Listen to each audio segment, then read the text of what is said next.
আপনারা কি জানেন ভারতের স্বাধীনতা আন্দোলনে বিপ্লবীদের হাতে প্রথম শক্তিশালী দেশি বোমা কে তুলে দিয়েছিলেন? তিনি হলেন উল্লাসকর দত্ত। প্রেসিডেন্সি কলেজের এই মেধাবী ছাত্র রসায়নবিদ্যায় এতটাই পারদর্শী ছিলেন যে বাগান বাড়িতে বসেই ব্রিটিশদের জম তৈরি করেছিলেন তিনি।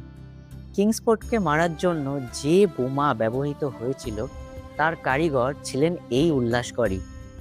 ধরা পড়ার পর আদালতে দাঁড়িয়ে বুক ফুলিয়ে হাসি মুখে নিজের অপরাধ স্বীকার করে নিয়েছিলেন তিনি।